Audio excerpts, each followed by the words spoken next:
പരിശുദ്ധ പരമ ദിവ്യ കാരുണ്യത്തിന് എന്നേരവും ആരാധനയും സ്തുതിയും പുകഴ്ചയും ഉണ്ടായിരിക്കട്ടെ.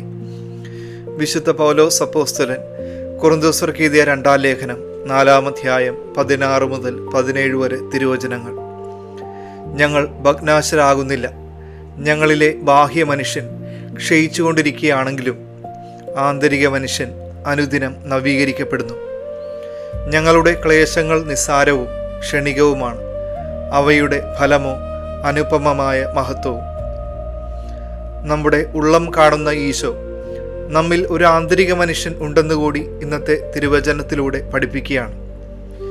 ശരീരം പലപ്പോഴും ബലഹീനമാകുമ്പോഴും അനുദിനം നവീകരിക്കപ്പെടേണ്ടത് നമ്മിലെ ആന്തരിക വ്യക്തിത്വമാണെന്നുകൂടി ഈശോ നമ്മളെ ഓർമ്മിപ്പിക്കുന്നു. ഇന്ന് തിരുസഭ വിശുദ്ധ മോണിക്ക പുണ്യവതിയുടെ തിരുനാൾ ആഘോഷിക്കുകയാണ്. സ്വന്തം മകൻ്റെ മാനസാന്തരത്തിനും തിരിച്ചുവരവിനും വേണ്ടി ദൈവത്തിരുമുമ്പിൽ കണ്ണീരൊഴുക്കി പ്രാർത്ഥിച്ച ഒരമ്മയുടെ ഓർമ്മയാണ് നമ്മളിന്ന് മനസ്സിൽ പേറുന്നത്.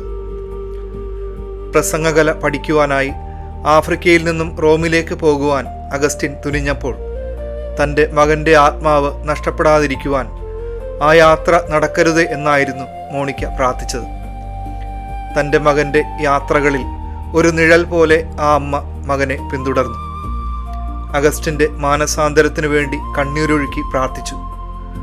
സ്വന്തം കണ്ണീരിലൂടെ തൻ്റെ മകൻ്റെ മാനസാന്തരം നേരിൽ കണ്ട നിർവൃതിയിൽ ആ അമ്മ തൻ്റെ മരണക്കിടക്കയിൽ കിടന്നുകൊണ്ട് മകനോട് ആവശ്യപ്പെട്ടത് ഒന്നു മാത്രമായിരുന്നു: മകനെ, നീ എൻ്റെ ശരീരം എവിടെ വേണമെങ്കിലും അടക്കം ചെയ്തുകൊള്ളുക. എന്നാൽ ഒരു കാര്യം മാത്രം നീ അമ്മയ്ക്ക് വേണ്ടി ചെയ്യണം. നീ കർത്താവിൻ്റെ അൾത്താരയിൽ ആയിരിക്കുമ്പോൾ എന്നെ ഓർക്കണം. പുറമേ സഹനങ്ങളുടെ കടൽ ഇരമ്പുമ്പോഴും ഹൃദയത്തിൽ പ്രത്യാശ കാത്തു സൂക്ഷിക്കുവാൻ വിശുദ്ധ മോണിക്ക പുണ്യവതിയുടെ ജീവിതം നമ്മളെ പ്രചോദിപ്പിക്കുകയാണ്. നമ്മുടെ ഉള്ളിലെ ആന്തരിക മനുഷ്യനെ നവീകരിച്ചുകൊണ്ട് നമുക്കും പ്രത്യാശയോടുകൂടെ പ്രാർത്ഥിക്കാം. സർവശക്തനായ ദൈവം, പിതാവും പുത്രനും പരിശുദ്ധാത്മാവും നിങ്ങളെ സമർത്ഥമായി അനുഗ്രഹിക്കട്ടെ. പരിശുദ്ധ പരമ ദിവ്യ കാരുണ്യത്തിന് എന്നേരവും ആരാധനയും സ്തുതിയും പുകഴ്ചയും ഉണ്ടായിരിക്കട്ടെ.